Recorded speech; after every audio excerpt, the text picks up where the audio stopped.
अस्सलाम वालेकुम dear students. अब जो नेक्स्ट लेक्चर हम डिस्कस करने जा रहे हैं that is a Graham's law of diffusion. मगर ग्राहम्स लॉ ऑफ डिफ्यूजन को डिस्कस करने से पहले हम पहले देखेंगे कि डिफ्यूजन क्या होता है। ध्यान देना यहां पर पहले हम देख लेंगे डिफ्यूजन। ध्यान देना, सपोज यहां पर बेटा हमारे पास एक कंटेनर है, इसमें गैस ए प्रेजेंट है, तो we can say like this कि इस तरीके से इसमें हर हमारे पास 9 स्लॉट्स हैं और हर किसी स्लॉट में ए प्रेजेंट है। Suppose A is present in this container और यहां पर हमारे पास और एक कंटेनर है, इसमें गैस बी प्रेजेंट है।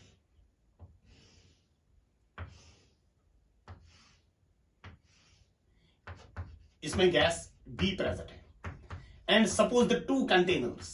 अब ये जो दो कंटेनर्स हमारे पास है, इसमें हमने बोला गैस ए प्रेजेंट है, इसमें हमने बोला गैस बी प्रेजेंट है and suppose these are connected by this narrow tube of negligible volume और यहां पर हम स्टॉप कॉक रख देते हैं।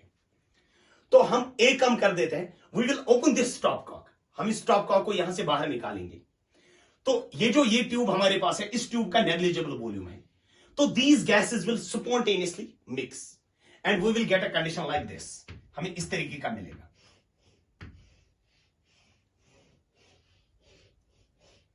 यानी अब यहां पर जो होगा मिक्सिंग ऑफ गैसेस हो जाएगा, तो we will get a condition like this. हमें इस तरीके की कंडीशन मिलेगी और यहां पर भी ये गैसेस मिक्स हो जाएंगे and we will get a condition like this. यानी here the spontaneous mixing of gases takes place irrespective of the molecular mass. हमने ये नहीं बोला कि इसका मॉलिक्यूलर मास क्या है, इसका मॉलिक्यूलर मास क्या है। तो जब भी स्पॉन्टेनियस मिक्सिंग ऑफ गैसेस का हो जाएगा, spontaneous mixing of gases, spontaneous mixing of gases irrespective of molecular mass,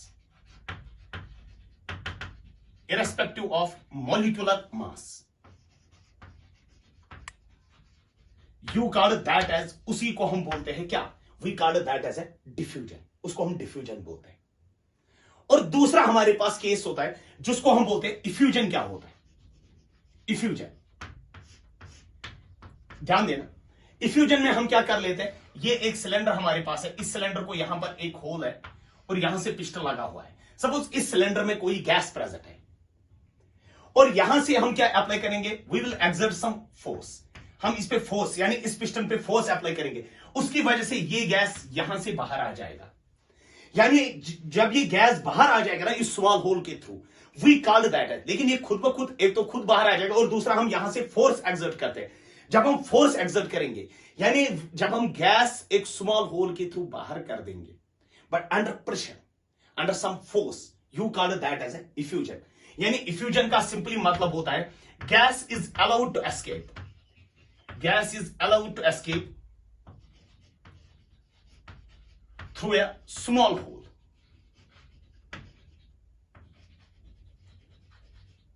You called that as, उसको हम बोलते हैं क्या, we called that as an effusion. तो ये हमारे पास है बेटा, एक तो हमारे पास है डिफ्यूजन और दूसरा हमारे पास क्या है इफ्यूजन। अब हम देखेंगे ग्राहम्स लॉ ऑफ डिफ्यूजन क्या कहता है।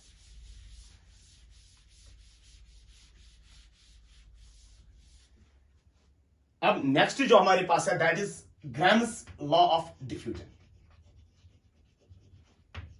ग्राहम्स लॉ ऑफ डिफ्यूजन,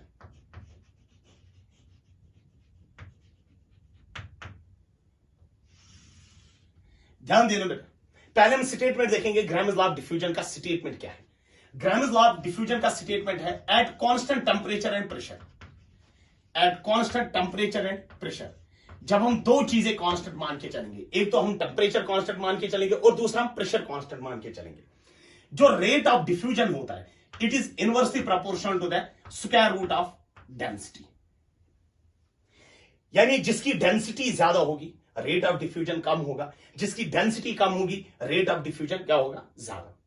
मगर आपको ऑलरेडी पता है कि बॉयल्स लॉ के बाद हमने जहां पर आइडियल गैस इक्वेशन लिखी थी, वहां पर हमने बोला था density is equal to P M by R T. यही हमने बोला था ना, density is equal to P M by R T. क्योंकि टेंपरेचर भी कांस्टेंट है, प्रेशर भी कांस्टेंट है, आर भी तो कांस्टेंट है, you can say density is directly proportional to molar mass और मॉलिक्यूलर मास। तो डेंसिटी की जगह हम लिख सकते हैं क्या, you can write rate of diffusion is inversely proportional to the square root of molar mass. यानी जिसका मोलर मास ज्यादा होगा या मॉलिक्यूलर मास जिसका ज्यादा होगा उसका रेट ऑफ डिफ्यूजन क्या होगा, कम। जिसका मॉलिक्यूलर मास कम होगा उसका रेट ऑफ डिफ्यूजन क्या होगा, ज्यादा। अगर हमारे पास दो गैसेस है, सपोज गैस 1 एंड गैस 2, तो अगर हम देख लेंगे तो you can simply write it as R1 by R2 जो हमारे पास होगा that will be equal to under root of M2 divided by M1। R1 by R2 जो हमारे पास होगा that is simply equal to what, M2 divided by M1। या तो हम ऐसे भी बोल सकते हैं, जो ये मॉलिक्यूलर मास है यहां पर हम लिख सकते हैं क्या, यही हुआ ना रेट ऑफ डिफ्यूजन और मॉलिक्यूलर मास के बीच में कौन सा रिलेशन, इनवर्स, या रेट ऑफ डिफ्यूजन और मगर square root of molecular mass. हम इन टर्म्स ऑफ डेंसिटी भी लिख सकते हैं, तो हम क्या लिखेंगे, R1 बाई R2 जो हमारे पास होगा that will be equal to under root of D2 divided by D1। R1 by R2 जो होगा that is equal to under root of D2 divided by D1। ये भी हमारे पास बेटा और एक इक्वेशन है। ध्यान देना, अगर डेंसिटीज बराबर या अगर मॉलिक्यूलर मास बराबर है, यानी अगर M1 और M2 बराबर होगा देन वी कैन यू से उनके जो रेट ऑफ डिफ्यूजन होगा वो भी क्या होगा, सेम। या अगर डेंसिटी बराबर है तब रेट ऑफ डिफ्यूजन भी क्या होगा, सेम। मगर ये हम तब बोलेंगे जब टेंपरेचर भी कांस्टेंट है और प्रेशर भी कांस्टेंट है। मगर अगर हम बोलते हैं एट कांस्टेंट टेंपरेचर, हम खाली टेंपरेचर को कांस्टेंट मान के चलेंगे। एट कांस्टेंट टेंपरेचर, अगर खाली टेंपरेचर ही कांस्टेंट है तब जो रेट ऑफ डिफ्यूजन होता है that is directly proportional to pressure and inversely proportional to the square root of molar mass. That is R is directly proportional to P divided by square root of M। तो R1 by R2 किसके बराबर आ जाएगा, R1 by R2 it is equal to P1 by P2 into under root of M2 divided by M1। यही होगा ना, R1 by R2 will be equal to P1 by P2 under root of M2 divide, यानी rate of diffusion और pressure के बीच में कौन सा रिलेशन है, डायरेक्ट, और मॉलिक्यूलर मास के बीच में कौन सा रिलेशन है, इनवर्स, मगर square root of molecular mass. क्योंकि हमें पता है कि अगर PV जो हमारे पास होता है ना, PV is equal to NRT, PV is equal to NRT। तो अगर हम देख लेंगे अगर वॉल्यूम हमारे पास है तो प्रेशर जितने मोल ज्यादा होंगे तो ऑब्वियसली अगर वॉल्यूम भी कांस्टेंट है, टेंपरेचर भी कांस्टेंट है, R भी तो कांस्टेंट है, प्रेशर और नंबर ऑफ मोल्स के बीच में कौन सा रिलेशन है, डायरेक्ट। फिर मैं प्रेशर की जगह क्या लिख सकता हूं, number of moles. Can you write it as R1 by R2 जो हमारे पास होगा that will be equal to N1 divided by N2 under root of M2 divided by M1।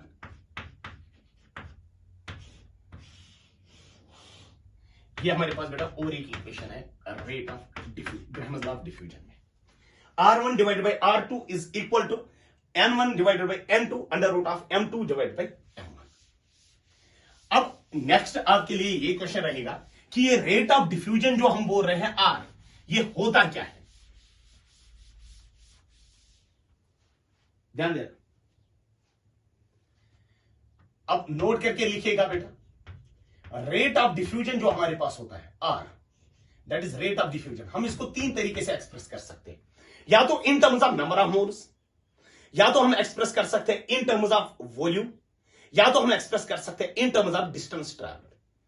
तो अगर हम देखेंगे नंबर ऑफ मोल्स तो हम क्या बोलेंगे, रेट ऑफ डिफ्यूजन जो होगा that is equal to number of moles diffusion divided by time taken. Number of moles diffusion divided by time taken, यानी हम रेट ऑफ डिफ्यूजन को एक्सप्रेस कर सकते हैं in terms of n divided by t। Number second, जो rate of diffusion हमारे पास होता है इसको हम वॉल्यूम के थ्रू एक्सप्रेस भी कर सकते हैं। तो हम क्या लिखेंगे, volume of gas diffusion, volume of gas diffusion divided by time taken.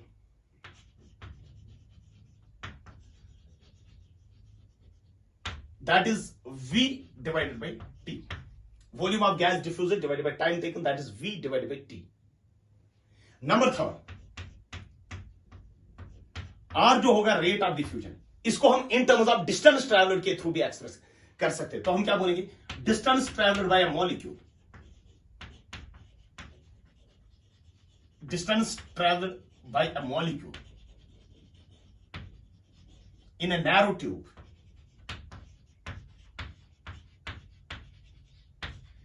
distance traveled by a molecule in a narrow tube divided by time taken. यानी you can say simply it is L divided by T. Distance traveled by a molecule in a narrow tube divided by time taken, that's T.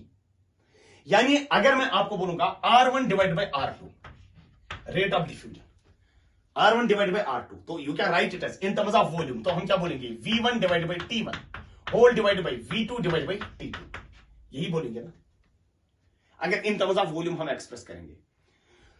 तो can you right this, ये जो V2 divide by T2 है ये divide में है, अगर मैं इसको मल्टीप्लाई में लिखूंगा तो मैं क्या लिखूंगा इसको, then it will become equal to V1 divide by T1 into, ये जो डिवाइड में है ना इसको मैं अगर मल्टीप्लाई में लिखूंगा तो मैं क्या इसका लूंगा इनवर्स, इनवर्स में क्या बन जाएगा T2 डिवाइड बाई V2। तो जहां पर भी आपके पास R1 बाय R2 आ जाएगा, अगर वॉल्यूम के थ्रू मुझे लिखना होगा we can simply write it as V1 by T1 into T2 by V2। उस वक्त नहीं बोलना कि ये कैसे हुआ, या अगर नंबर ऑफ मोल्स के थ्रू तो हम क्या लिखेंगे N1 by T1 into T2 by N2। अगर डिस्टेंस ट्रैवलर तो हम क्या लिखेंगे L1 by T1 into T2 by L2, यही होगा ना। अब ध्यान देना, यानी जहां पर भी R1 बाई R2 होगा ना तो उसको हम in terms of number of moles के थ्रू भी लिख सकते हैं, या तो इन टर्म्स ऑफ वॉल्यूम के थ्रू भी लिख सकते हैं, या तो इन terms of distance travelled bye a molecule के थ्रू भी लिख सकते हैं। अब मैं आपको क्वेश्चन यहां पर बोल देता हूं, increasing order of rate of diffusion लिखना है, increasing order of rate of diffusion, increasing order of rate of diffusion लिखना होगा। मैं गैसेस यहां पर दे देता हूं, एक तो हमारे पास है CH4, दूसरा हमारे पास है SO2, इसी तरीके से हमारे पास है CO2, इसी तरीके से हमारे पास है H2। ध्यान देना, ऑलरेडी हमने बोला जिसका मॉलिक्यूलर मास कम होगा उसका रेट ऑफ डिफ्यूजन क्या होगा ज्यादा, जिसका मॉलिक्यूलर मास ज्यादा होगा उसका रेट ऑफ डिफ्यूजन क्या होगा, उसका रेट ऑफ डिफ्यूजन कम होगा अंडर सिमिलर कंडीशंस। ध्यान देना, CH4 का मॉलिक्यूलर मास कितना है 16, SO2 का मॉलिक्यूलर मास कितना है 64, CO2 का मॉलिक्यूलर मास कितना है 44 एंड H2 का मॉलिक्यूलर मास कितना है 2। जिसका मॉलिक्यूलर मास ज्यादा होगा उसका रेट ऑफ डिफ्यूजन कम होगा, तो सबसे कम रेट ऑफ डिफ्यूजन किसका होगा SO2। फिर उसके बाद किसका होगा, फिर हमारे पास है CH4 और CO2, मॉलिक्यूलर मास में किसका ज्यादा है CO2 का, फिर CO2 का कम होगा किससे, फिर CH4, और सबसे ज्यादा जो रेट ऑफ डिफ्यूजन होगा वो किसका होगा H2 का होगा। तो ये increasing order of rate of diffusion का ऑर्डर हमारे पास है। तो ऑलरेडी हमने बोला जिसका मॉलिक्यूलर मास कम होगा उसका रेट ऑफ डिफ्यूजन क्या होगा, उसका रेट ऑफ डिफ्यूजन ज्यादा होगा।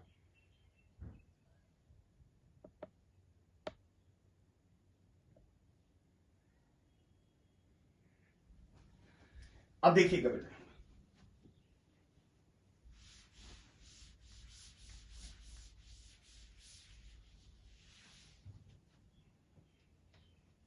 क्वेश्चन आप लिखिएगा, what is the ratio of rate of diffusion, what is the ratio of rate of diffusion of CH4 and helium under similar conditions? What is the ratio of rate of diffusion of CH4 and helium under similar conditions?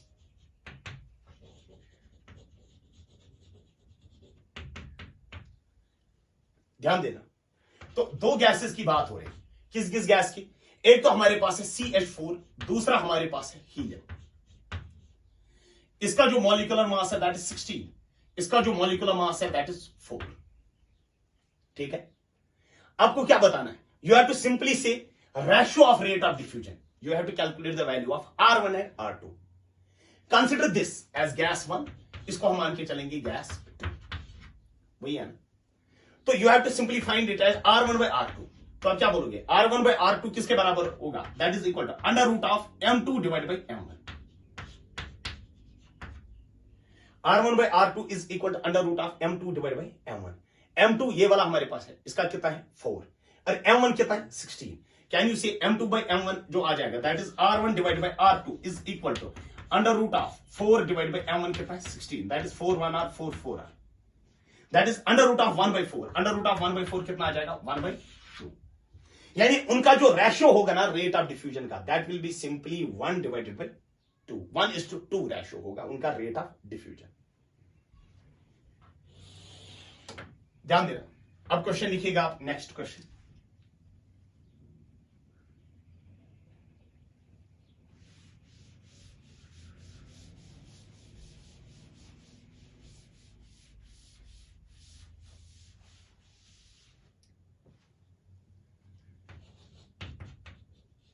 If 20 ml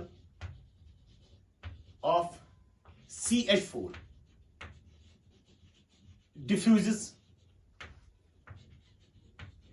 through a small hole,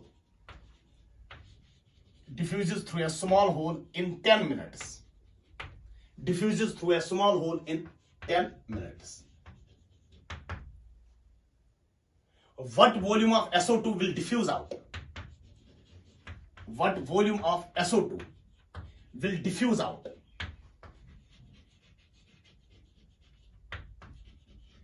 under similar conditions?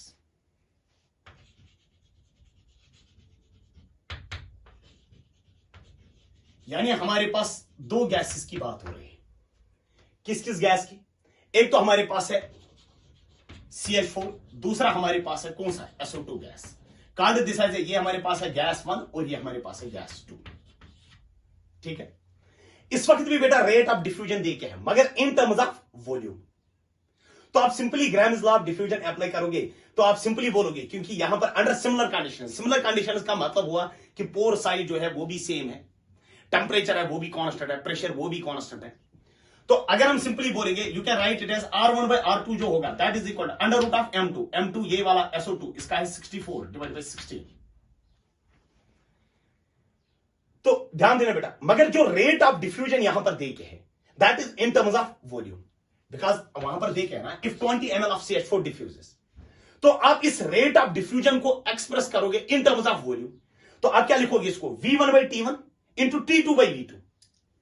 वही हम बोलेंगे ना V1 divided by T1 divided by V2 divided by T2 is equal to under root of 16 1 और 16 4 R, that is 4 divided by 1 under square root of 4 वो आ जाएगा 2 divided by 1. लेकिन ये किसके बराबर आ जाएगा? Can you write it as it is simply V1 divided by T1 into T2 divided by V2 is equal to 2 divided by 1. क्योंकि under root of 4/1 किसके बराबर हमने लिखा? 2/1. क्योंकि टाइम टेकन दोनों के लिए क्या है? Same. Under the similar condition लिख के है तो उसका मतलब है कि टाइम टेकन दोनों के लिए क्या है? सेम.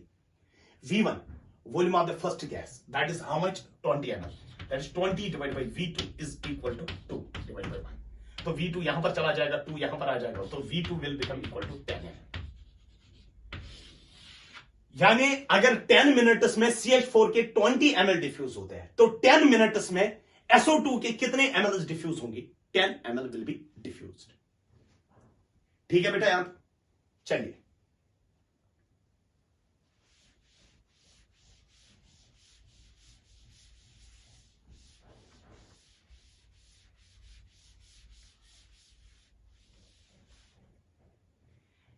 नेक्स्ट क्वेश्चन आप लिखिएगा. If 30 grams of CO diffuses, carbon monoxide diffuses through a, if 30 ml of CO diffuses through a small hole in 1 second, what volume of N2 diffuses under similar conditions? Under similar conditions. Similar conditions होने का मतलब है कि time taken जो है, time taken दोनों के लिए क्या है? सेम. किस किस गैस की बात हो रही है? ध्यान देना. एक तो हमारे पास है कार्बन मोनोऑक्साइड, दूसरा हमारे पास है N2. ठीक है. Called this as a gas 1, called this as a gas 2. CO carbon monoxide, इसका मॉलिक्यूलर मास कितना है? 28. और M2 इसका भी मॉलिक्यूलर मास कितना है 28। तो दोनों के लिए मॉलिक्यूलर मास सेम है। जब मॉलिक्यूलर मास सेम होगा तो रेट ऑफ डिफ्यूजन भी क्या होगा, सेम। जब रेट ऑफ डिफ्यूजन सेम होगा, can you write R1 is equal to R2। R1 क्योंकि मॉलिक्यूलर मासेस अगर सेम होगा तो रेट ऑफ डिफ्यूजन क्या होगा, same. Then you can simply write R1 जो होगा that is equal to R2। क्योंकि इसके अगर हम देखेंगे, can you write V1/T1 is equal to V2/T2। अगर V1 का इसके ml कितने डिफ्यूज होते हैं 30 ml, तो can you write it as V1 divided by T1 is will be equal to V2 divided by T2। क्योंकि टाइम टेकन दोनों के लिए क्या है, सेम। V1 किसके बराबर होगा, V2 के बराबर। दैट इज V1 का वैल्यू कितना है 30 ml, 30 ml का वैल्यू V2 के बराबर भी होगा। तो V2 भी किसके बराबर होगा, 30 ml के बराबर ही होगा। ठीक है, चलिए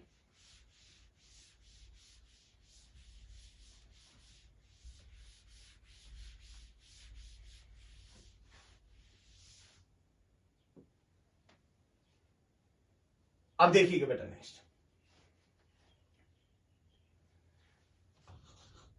क्वेश्चन लिखिएगा। A fluoride of phosphorus, a fluoride of phosphorus was found to diffuse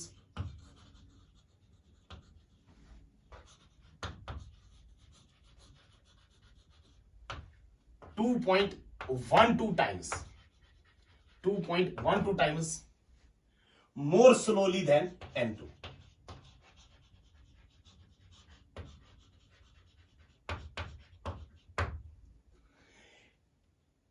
A fluoride of phosphorus was found to diffuse 2.12 times more slowly than N2। यानी एक फास्फोरस का फ्लोराइड हमारे पास है जो 2.12 टाइम्स स्लो चलता है as compare to that of N2। तो हम बोलेंगे ना N2 उससे कितना फास्ट है, 2.12 times faster than the fluoride of phosphorus. What is the molecular mass, what is the molecular mass and molecular formula of the fluoride and molecular formula of the fluoride if it contains one phosphorus atom per molecule, if it contains one phosphorus atom per molecule, if it contains one phosphorus atom per molecule। अब ध्यान दें, अब जो हमारे पास है ना दो गैसेस हमारे, लेकिन यहां से ही बोलता है ना जो ये फ्लोराइड है ना फास्फोरस का, it contains one phosphorus atom पर मॉलिक्यूल। यानी ये तो नहीं पता है ना कि फ्लोरीन कितने हैं, हाँ ये तो कंफर्म है कि फास्फोरस एक ही है। तो हम बोलेंगे कि इस फ्लोराइड ऑफ फास्फोरस की फॉर्मूला है PFX। और दूसरा गैस हमारे पास कौन सा है, N2 gas. You call this as a, ये हमारे पास है गैस 1 और ये हमारे पास है गैस 2। ध्यान देना। तो आप सिंपली बोलोगे, अगर आप रेट ऑफ डिफ्यूजन लिखोगे तो आप क्या बोलोगे, R1 divided by R2 is equal to under root of M2। M2 इसका मॉलिक्यूलर मास कितना है 28 divided by under root of M1। M1 किसका मॉलिक्यूलर मास, PFX का। ध्यान देना, जो रेट ऑफ डिफ्यूजन है बेटा, यहां से ही बोलता है कि जो फ्लोराइड ऑफ फास्फोरस हमारे पास है, इसका जो रेट ऑफ डिफ्यूजन होगा it will be 2.12 times slower then N2। यानी हम बोलेंगे N2 का जो रेट ऑफ डिफ्यूजन होगा वो इससे कितना होगा, 2.12 टाइम्स फास्टर। यानी R2 का वैल्यू जो होगा that will B 2.12 times R1। तो R1 डिवाइड बाय R2, तो हम लिखेंगे R1 डिवाइड बाय R2 की जगह क्या लिखेंगे, 2.12 टाइम्स R1। क्योंकि N2 का जो रेट ऑफ डिफ्यूजन होगा वो कितना होगा, it will be 2.12 times R1। वही वहां से बोलता है ना कि अगर इसका रेट ऑफ डिफ्यूजन इससे 2.12 टाइम्स कम, तो इसका इससे ज्यादा कितना है, 2.12 टाइम्स। तो that is equal to under root of 28 divided by M1। R1 and R1 will get cancel out. तो हम क्या बोलेंगे, 1 divided by 2.12 is equal to under root of 28 divided by M1।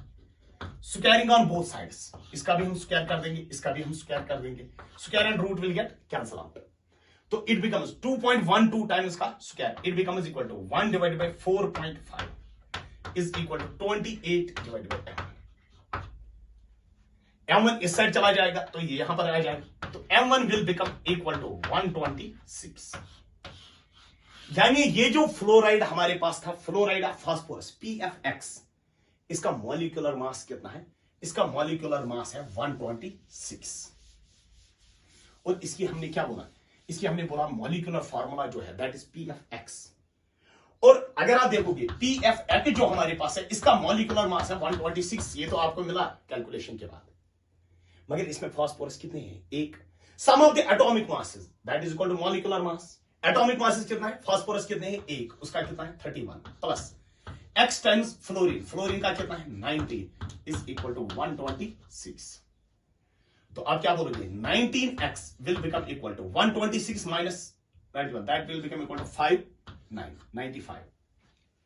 तो x will become equal to 95 divided by 90, that becomes equal to how much? 5। तो ये जो fluoride of phosphorus हमारे पास है, इसकी फॉर्मूला हमारे पास है PF5।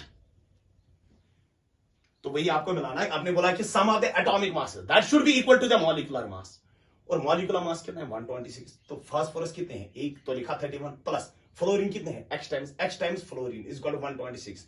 19x is equal to 95, x will become equal to 95 by 19, that is equal to 5। That is, इसकी फार्मूला हमारे पास कितनी है? PF5 इसकी फार्मूला होगी। और इसका मॉलिक्यूलर मास कितना आया था? 126।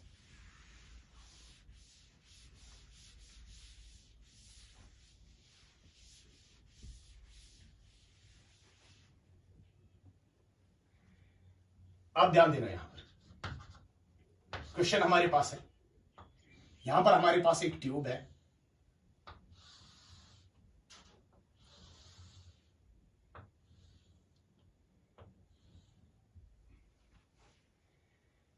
जिसकी लेंथ यहां से लेकर यहां तक है 5 मीटर्स। टोटल में कितनी लेंथ देंगे? 5 मीटर्स।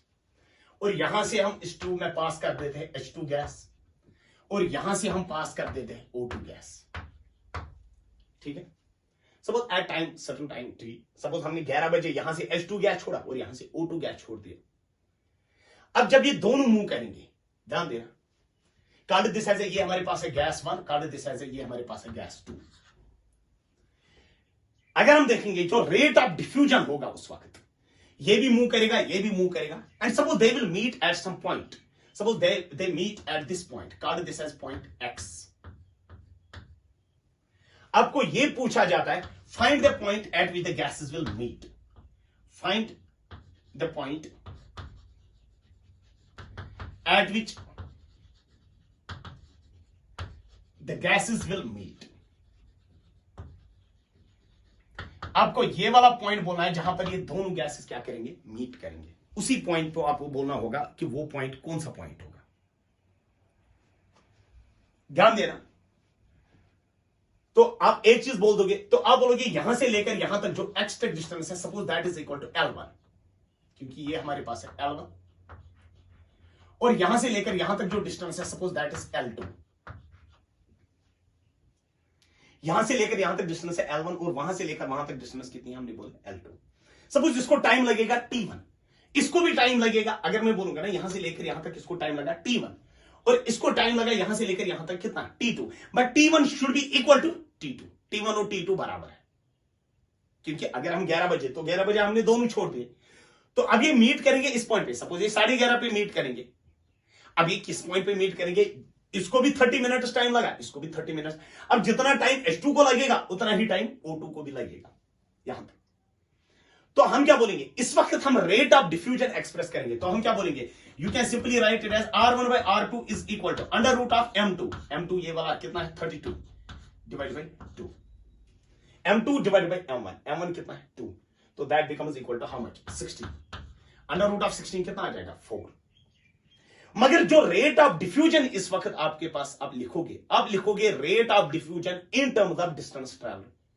तो आप क्या लिखोगे? L1 divided by T1 whole divided by L2 divided by T2 is equal to 4 divided by 1।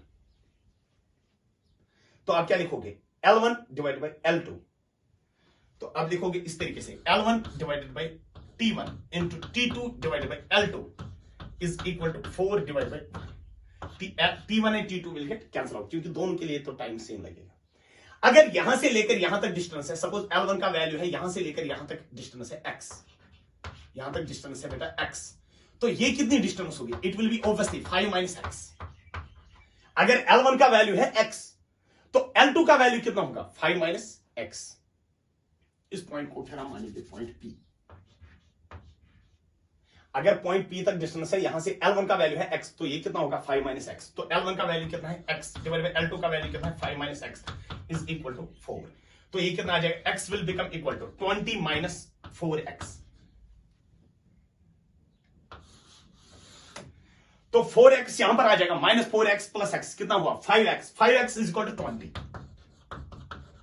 x कितना वैल्यू आ जाएगा? 4 मीटर्स। यानी यहां से लेकर यहां तक जो डिस्टेंस है दैट इज 4 मीटर्स। फिर यहां से लेकर यहां तक डिस्टेंस कितनी होगी? 1 मीटर। यानी आप बोलोगे they will meet at a point P। अब वो पॉइंट P जो हमारे पास है that is at a distance of 4 metres from H two end, और you can say they will meet at point P, but ये पॉइंट P जो हमारे पास है it is at a distance of 1 metre from which end? O two and.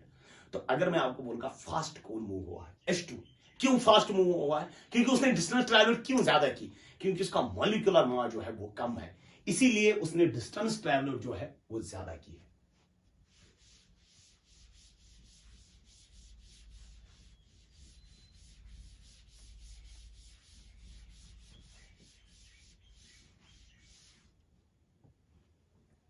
अब ध्यान देना, अब लास्ट क्वेश्चन देख लीजिएगा बेटा ग्राम्स लॉ ऑफ डिफ्यूजन में। A mixture contains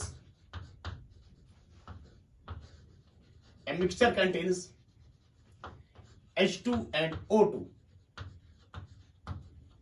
in the Mohr ratio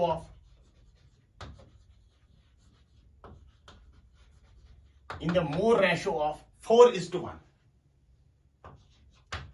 हमारे पास एक मिक्सचर है जिसमें H2 प्रेजेंट है, एक मिक्सचर हमारे पास है इसमें H2 गैस प्रेजेंट है और O2 गैस प्रेजेंट है, मगर किस रेशो में? 4:1 रेशो में।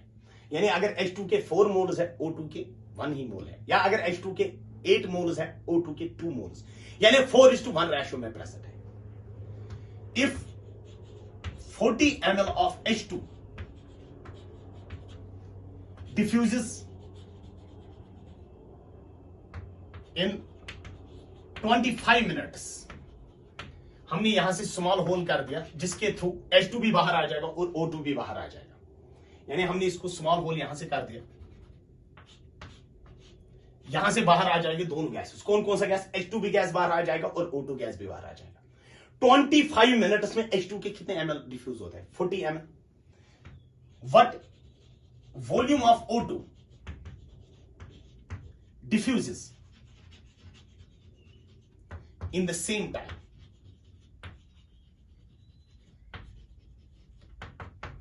What volume of O2 will diffuses in the, यानी बोलता है कि H2 के 40 ml डिफ्यूज होते हैं तो O2 के कितने ml डिफ्यूज होंगे? अब ध्यान देना, आपके पास इस वक्त जो रेट ऑफ डिफ्यूजन है वो इस वक्त बेटा मोर रेशो भी देके होंगे। जब मोर रेशो हमारे पास देके है, दो गैसेस हमारे पास है, H2 भी है, O2 भी, call this as gas 1, call this as gas 2। ये गैस 1 हमारे पास है और ये गैस 2 हमारे पास है। तो हम क्या बोलेंगे? R1 by R2 जो हमारे पास होगा that will be equal to N1 by N2 under root of M2 divided by M1। R1 by R2 जो होता है that is equal to N1 by N2 under root of M2 divided by M1।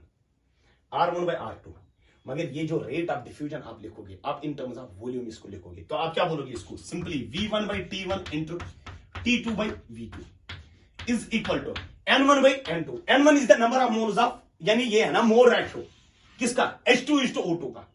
वो कितना मोर ratio है वहां से? 4:1। तो हम सिंपली बोलेंगे 4/1 under root of M2 is the molecular mass of O2, कितना है?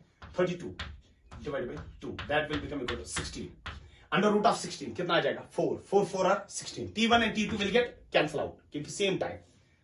तो V1 is the volume of H2 gas, वो कितना है? 40। तो हम क्या बोलेंगे? 40 divided by V2 is equal to, तो ये है ना अंडर रूट ऑफ 16, ये कितना बन जाएगा? 4, क्योंकि T1 and T2 will get cancel out. तो हमने क्या लिखा? 40 divided by V2 is equal to 4/1 16 under root of 16, कितना आ जाएगा? 4/1, 4 are 16, that is 16 divided by 1। V2 यहां पर आ जाएगा ये 16, यानी V2 will become equal to 40 divided by 16। इतने ml डिफ्यूज होंगी किस गैस के, इस टाइम में O2 के इतने ml डिफ्यूज होंगे, दैट इज 40 डिवाइडेड बाई 16। इसको सॉल्व कर लेना, 4 10 r 4 4 r 4 4 r 16 4 10 r, that becomes equal to 2.5 ml।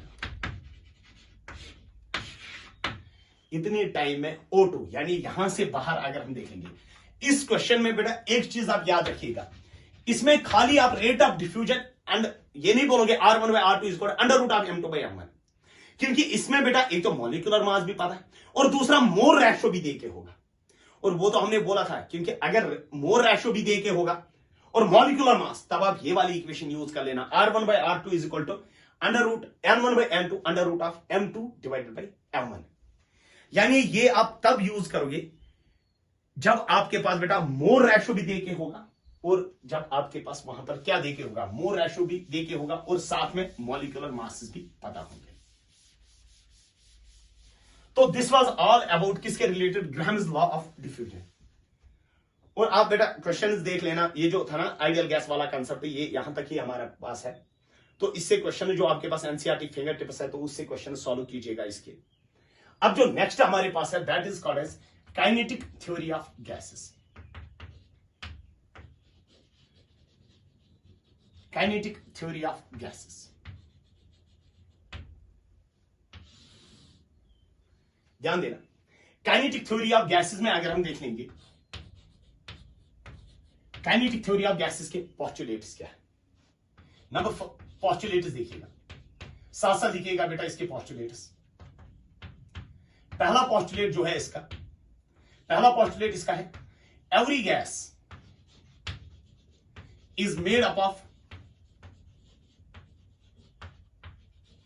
extremely small particles, extremely small particles which may be atoms or molecules, which may be atoms or molecules। यानी ये आपको बोलता है कि हर कोई गैस जो भी प्रेजेंट होगा that is made up of extremely small particles. वो स्मॉल पार्टिकल्स क्या हो सकते हैं, सपोज ये कंटेनर हमारे पास है, इसमें कोई गैस प्रेजेंट है, ये गैस या तो एटम से बना होगा या तो मॉलिक्यूल से बना होगा। जैसे हमारे पास है carbon dioxide gas, it is made up of carbon dioxide molecules. जैसे हमारे पास helium gas, it is made up of the helium atoms. ये इसका पहला पोस्टुलेट है। Number second, volume of the gas molecules are negligible. Volume of the gas molecules are negligible as compared to the volume of the container, as compared to the volume of the container। Volume of the gas molecules are negligible as compared to the volume of the container। इसका दूसरा postulate. Number third, there is no force of attraction between the molecules। there is no force of attraction, there is no force of attraction between gas molecules। यानी gas molecules के बीच में जो attraction है that is equal to 0। Number fourth, gas molecules are in constant random motion. यानी इन molecules के पास कौन सी मोशन होती है, रैंडम मोशन। जब इन मॉलिक्यूल्स के पास रैंडम मोशन होगी they will collide with each other as well as with the walls of the container. अब जब ये आपस में कोलिजन करेंगे, सपोज ये मॉलिक्यूल और ये molecule, these are in a constant random motion, ये जब आपस में कोलाइड करेंगे ना, जो इनके बीच का जो कोलिजन होता है वो होता है इलास्टिक कोलिजन। यानी number fifth point, collision between gas molecules, collision between gas molecules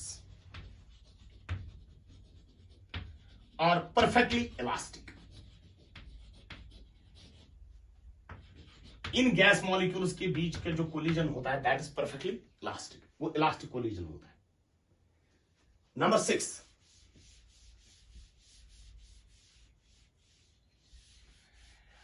जितने भी मॉलिक्यूल्स, हर किसी मॉलिक्यूल, अब इसमें बेटा कितने मॉलिक्यूल्स होंगे, Avogadro's number of molecules will be present. हर किसी मॉलिक्यूल की स्पीड सेम नहीं होगी, different molecules have different speeds. Number 6, different molecules have different speeds.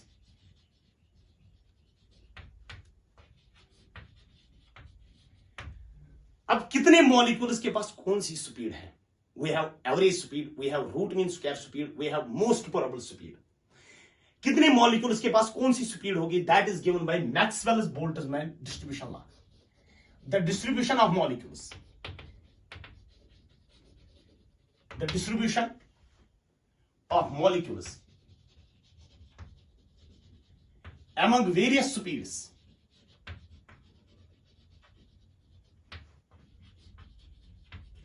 is given by Maxwell's distribution of molecular speeds, is given by Maxwell's distribution of molecular speeds।